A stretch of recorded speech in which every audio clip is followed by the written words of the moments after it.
of their decision making as it relates to their life? That's one question. The second question is, what are your thoughts about parenting children who have non-traditional goals? So they either don't want to go to college because they have other ambitions that don't necessarily require them to go to college, or they want to go to college, but the career path they're choosing is not the attorney, lawyer, doctor type field. So there's the concern about income and will they be able to provide for themselves. I'd love to hear your thoughts as moms, as parents on either one of those two questions. Okay, I'll share on letting your child drive. We alluded to this a little bit earlier. I think it's really important, especially as your children are getting older, to let them make decisions for themselves. We learn from our mistakes. We typically we need to let them falter. We need to let them fall. I believe that those are stepping stones to great success. And instead of telling them what to do, every step of the way, allowing them to just figure it out and, learning from their mistakes, ultimately. And so I think it's important to allow them to drive. And I think these mistakes now may not be made later on in life. The sooner they can make them and learn from them, the better. Because what we ultimately are teaching them is to be advocates, for themselves. And to, we are raising world changers. And, we can't control everything that they're going to do. And the other thing I think about is, our vision for them is finite compared to the vision that God has for them. And we never know what God has taken them through to get them to where He wants them to be. And as we know, He works all things together for good. And that comes through tragedy. That comes through a lot of things that we don't typically want to deal with, but they're amazing successes on the other side. We can see how He works it all together for good, His perfect plan versus our perfect plan. So I think it's important to allow them, to drive, to take the wheel, and to, make mistakes. And sometimes they won't, maybe they'll make the right decisions.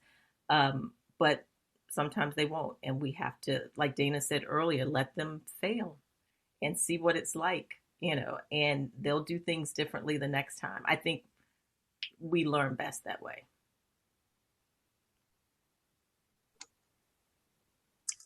I'd like to take the question of raising children who may have non-traditional goals. On one end, it's hard for me not to think about my own childhood when thinking about this question, because I definitely think in my home, we were raised with traditional goals. We were kind of taught to go to college and things like that. And I even remember kind of expressing that I wanted to be a writer, and my mother kind of letting me know that there were other careers that would give me a little bit more security. So I do definitely agree with that. So I think I would just be honest with my children. I would let them know that if you feel like there's something that you feel led to do, just kind of going back to, we don't know what God's plan is for our children, to work for that. However, I'm still big on security, so I would still encourage them to have a plan and to have a fallback. If something doesn't work out, what can you do instead? Because you know what? You can't stay here in this house forever. So whatever you can do to get out of mommy's house and support yourself, I am there with you. I support all of that. Yes. Oh, that's okay. You went all the way there. It's like, I need you to be able to support yourself. That's really what we're looking for here.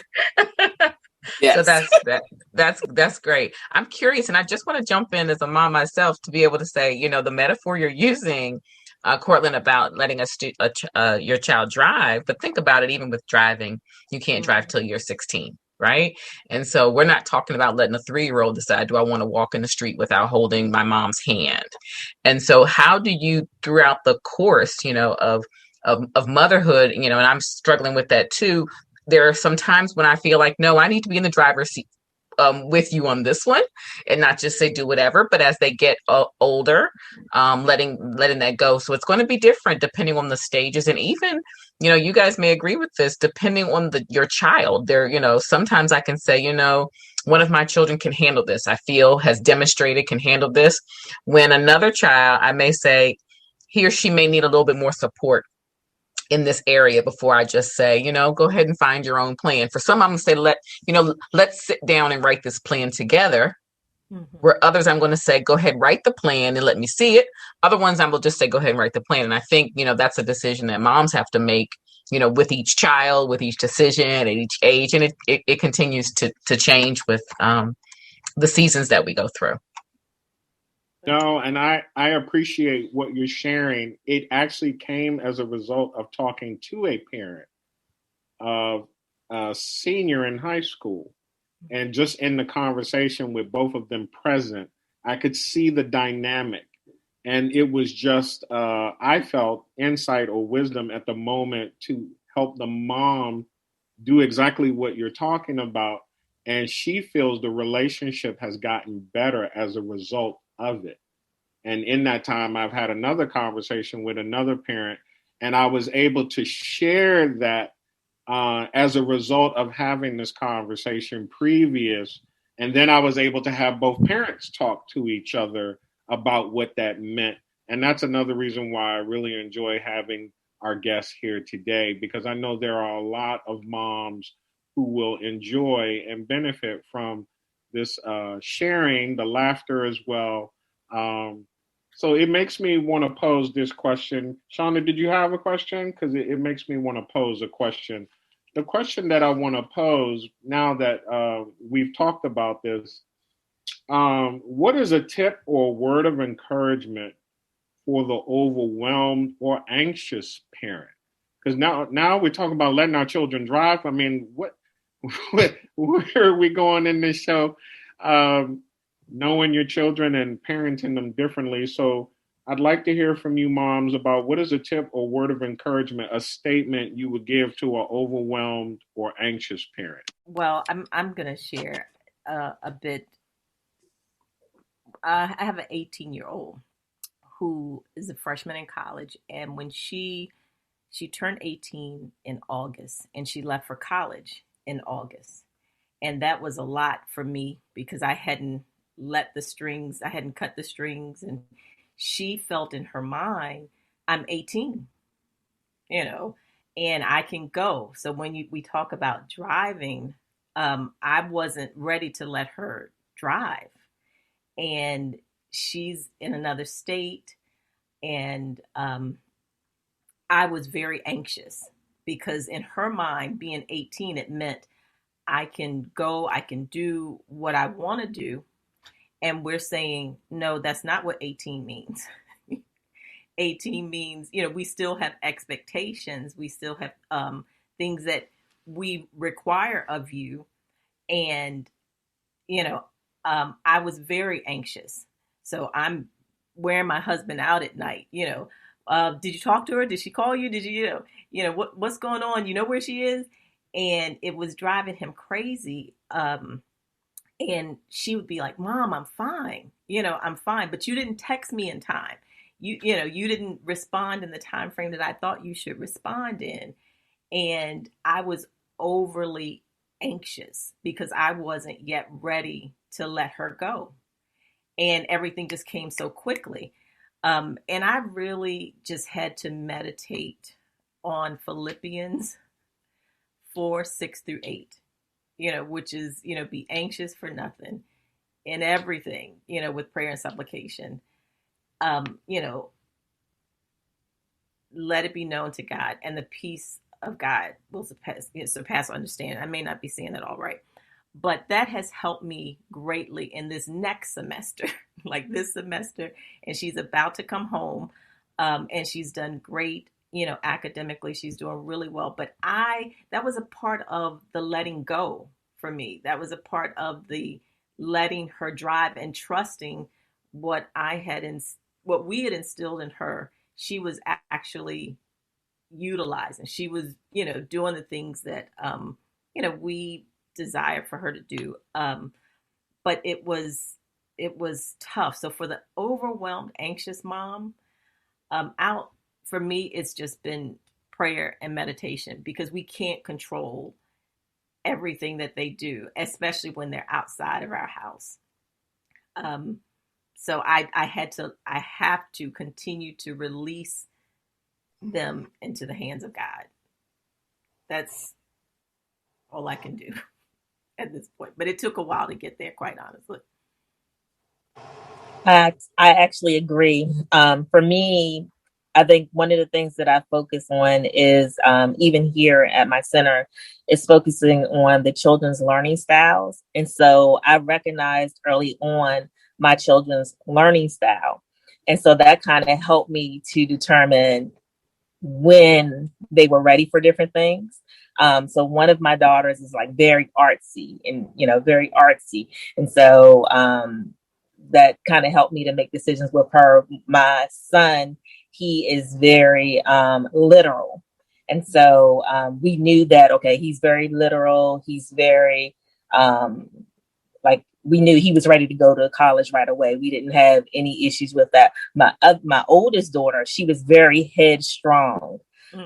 So we made her stay home for a year. And then we said, okay, now let's revisit this. And we think you're ready now. And so doing that, we think that helped her too. Now, my younger two, because of the pandemic, they've actually opted to do online classes. And so the one that, decided to go ahead and go to college, she's done very, very well. And then my artsy child, the one that said, okay, no, I don't want to go to college. She's still doing very well, and she's very resilient. And so I think that's kind of helped me to kind of make decisions based upon their learning style and what I know that they're capable of, even though I know that they will continue to be more capable of things as they get older, but that just kind of helped me. I just want to echo what everyone said. Prayer changes things. There's a ton of things you can worry about when it comes to children, and you just have to just take all of those to God. And when I do that, I really see his answers come pretty soon. In addition to prayer, I think having kind of a mommy tribe is really important. Having a couple other mothers who you feel comfortable talking to, and sometimes just expressing what's going on in your life. If they have children your age or even older, they may be going through it at that time, or they've already been through it. And taking advice from other mothers has also been very beneficial to me.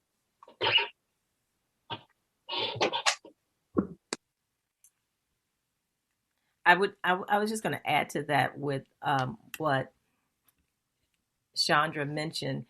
When we have other women or men in our children's lives as well, that makes a difference, because sometimes what you're saying doesn't always, resonate with them.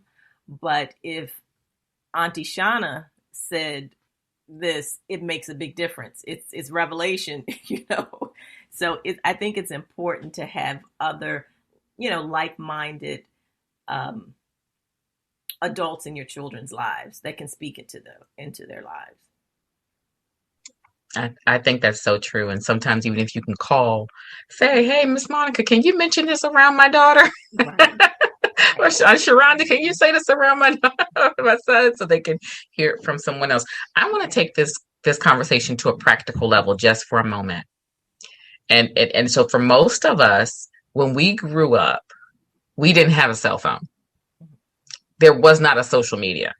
So when I listen to you, Dana and Monica talking about having access to your children who go away to college and be able to call and talk.